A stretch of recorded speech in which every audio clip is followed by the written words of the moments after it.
Hola, hola, buenas noches. Aquí estamos ya, libro de Francisco preparado, todo listo para poder compartir con ustedes una noche más de buena lectura. Eso es lo que quiero ahora proponerles, compartir una noche más la buena lectura. Vamos a poder compartir el final, que todavía no lo hemos terminado ayer, el final del capítulo que tenía como título, no quiero decirlo de memoria porque puede ser equivocado, Pastores, no doctores de la ley. En eso estábamos, eso nos venía compartiendo la entrevista del Papa Francisco. Pastores, no doctores de la ley. El doctor de la ley era el que enseñaba la ley, bueno, eso justamente habla el Papa Francisco.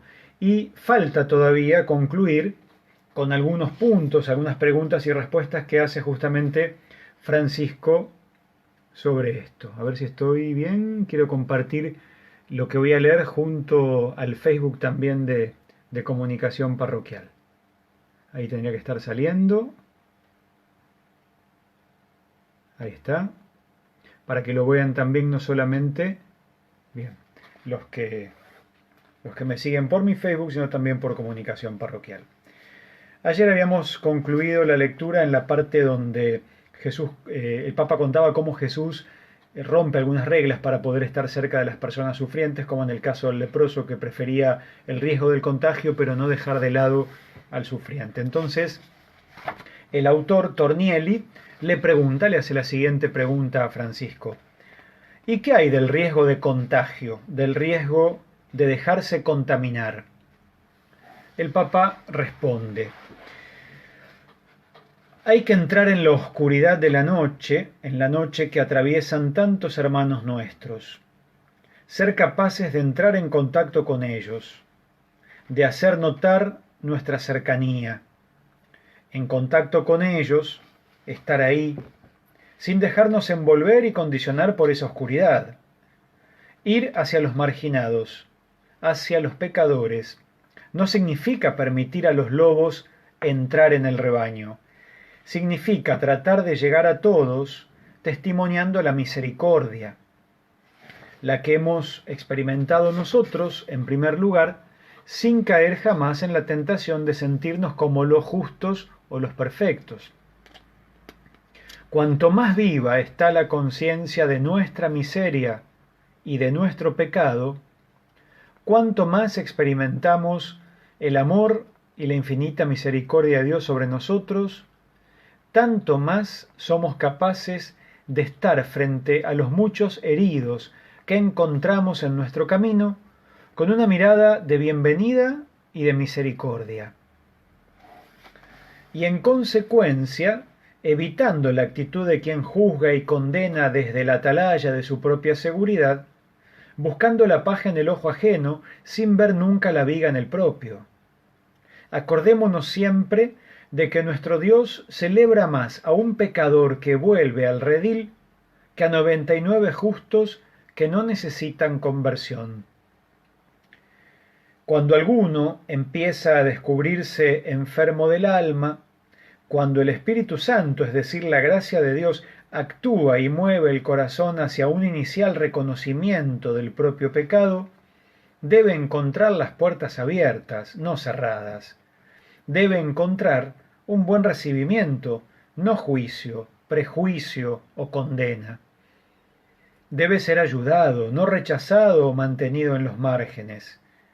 A veces se corre el riesgo de que los cristianos, con su psicología de doctores de la ley, apaguen lo que el Espíritu Santo enciende en el corazón de un pecador, de alguien que está en el umbral, de alguien que empieza a advertir la nostalgia de Dios. Pero quisiera advertir otra actitud de los doctores de la ley para decir cómo en ellos hay a menudo hipocresía, una adhesión formal a la ley que oculta heridas muy profundas. Jesús emplea palabras muy duras, los llama sepulcros blanqueados, observantes tan solo externamente, pero por dentro, en lo más íntimo, hipócritas. hombres que vivían pegados a la letra de la ley, pero que prescindían del amor, hombres que tan solo sabían cerrar las puertas y marcar las fronteras. El capítulo 23 del Evangelio de San Mateo es muy claro. Debemos volver sobre él para comprender qué es la Iglesia y qué no debe ser nunca. Se describe la actitud de aquellos que atan pesados fardos y los cargan sobre las espaldas de la gente, mientras ellos no quieren moverlos ni siquiera con un dedo. Son aquellos que aman los primeros puestos, que desean ser llamados maestros. En el origen de estas actitudes está la pérdida del asombro frente a la salvación que te ha sido dada.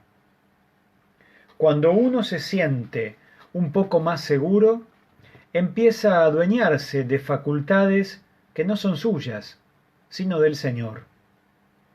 El estupor empieza a degradarse, y esto está en la base del clericalismo o de la actitud de aquellos que se sienten puros. La adhesión formal a las reglas, a nuestros esquemas mentales, prevalece. El asombro degrada. Creemos poder hacer las cosas solos, ser nosotros los protagonistas. Y si uno es un ministro de Dios, acaba por creerse separado del pueblo, dueño de la doctrina, titular de un poder, sordo a las sorpresas de Dios. La degradación del asombro es una expresión que a mí me dice muchas cosas. A veces me he sorprendido a mí mismo pensando que a algunas personas tan rígidas les iría bien un resbalón. Reconociéndose pecadores encontrarían a Jesús. Me vienen a la memoria las palabras del siervo de Dios, Juan Pablo I, que durante una audiencia de miércoles dijo: el Señor ama tanto la humildad que a veces permite pecados graves. ¿Por qué? Porque los que han cometido esos pecados, tras haberse arrepentido, pasan a ser humildes. No dan ganas de creerse medio ángeles cuando se sabe que se han cometido faltas graves. Hasta ahí la cita de Juan Pablo I, sigue ahora Francisco. Y pocos días después, en oración, el propio Papa había recordado que San Francisco de Sales hablaba de nuestras queridas imperfecciones. Decía: Dios detesta las carencias, pues son carencias, pero por otro lado, en cierto sentido, le gustan las carencias en tanto que le dan a él la ocasión de mostrar su misericordia, y a nosotros la de volvernos humildes y entender y compartir las carencias del prójimo. Siguiente pregunta del interlocutor del Papa. Dice: usted ha citado varias veces ejemplos y actitudes de ser razón. ¿Qué es lo que aleja a las personas de la Iglesia? Francisco responde: precisamente estos días he recibido un correo electrónico de una señora que vive en una ciudad argentina. Me cuenta que hace 20 años se dirigió al tribunal eclesiástico para empezar el proceso de nulidad matrimonial. Las razones eran serias y fundadas. Un sacerdote le había dicho que se podía conseguir sin problema, pues se trataba de un caso muy claro en lo que respecta a la valoración de las causas de nulidad matrimonial. Pero en primer lugar, al recibirla, le habían pedido que pagara $5.000. Ella se escandalizó y abandonó la iglesia. La llamé por teléfono y hablé con ella. Me contó que tenía 2 hijas muy comprometidas con la parroquia, y me habló de un caso que acababa de suceder en su ciudad. Un recién nacido de pocos días murió sin bautizar, en una clínica. El cura no dejó entrar en la iglesia a los padres con el ataúd del pequeño. Hizo que se quedaran en la puerta, pues el niño no estaba bautizado, y así pues no podía ir más allá del umbral. Cuando la gente se encuentra frente a estos feos ejemplos, en los que ve prevalecer el interés o la poca misericordia y la cerrazón, se escandaliza. Interviene nuevamente Andrés Tornielli y le pregunta a Francisco: en la exhortación Evangelii Gaudium, la alegría del Evangelio, usted escribió: un pequeño paso en medio de los grandes límites humanos puede ser más apreciado por Dios que la vida exteriormente correcta de quien pasa sus días sin enfrentarse a importantes dificultades. ¿Qué significa? El Papa responde: me parece muy claro. Es la doctrina católica, forma parte de la gran ley de la Iglesia, que es aquella del et y no del aut. Para algunas personas, por las condiciones en que se encuentran, por el drama humano que están viviendo, un pequeño paso, un pequeño cambio, vale muchísimo a los ojos de Dios. Recuerdo el encuentro con una muchacha en la entrada de un santuario. Era guapa y sonriente. Me dijo: estoy contenta, padre. Vengo a darle gracias a la Virgen por una gracia que recibí. Era la mayor de sus hermanos, no tenía padre y para ayudar a mantener a la familia se prostituía. En mi pueblo no había otro trabajo. Me contó que un día al prostíbulo llegó un hombre.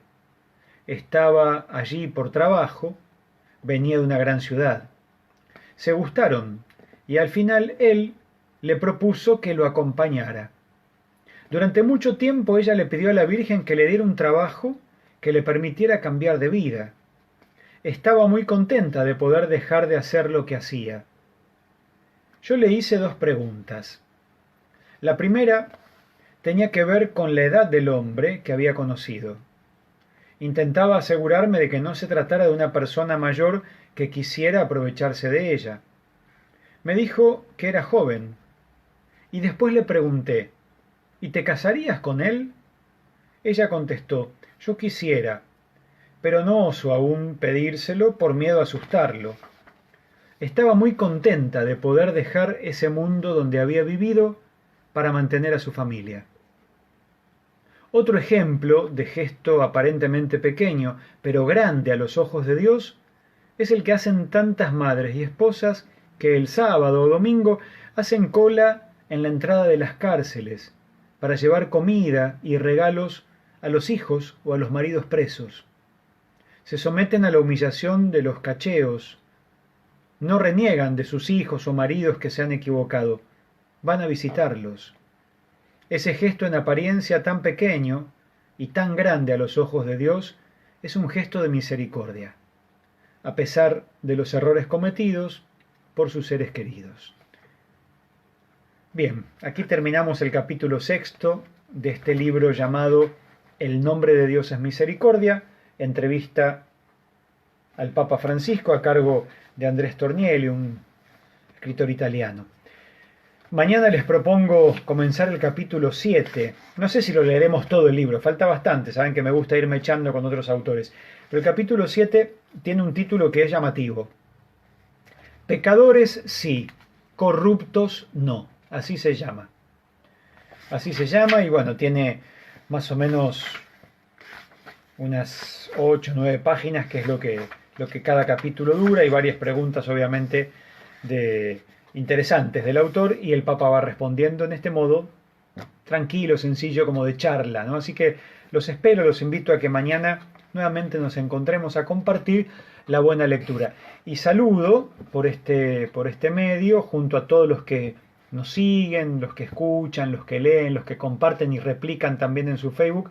Saludo a la gente de la provincia de Corrientes, aquí en Argentina, porque se ha sumado un sitio católico a replicar cada noche. No sé si lo hace en vivo o lo hace después, pero Corrientes Católica se llama la página, y desde ahí también comparten la buena lectura. Así que gracias y saludos también a todos los correntinos y a quien está haciendo este hermoso servicio y este gusto de poder compartir también por el Facebook lo que leemos. Gracias. Buenas noches, que Dios los bendiga a todos.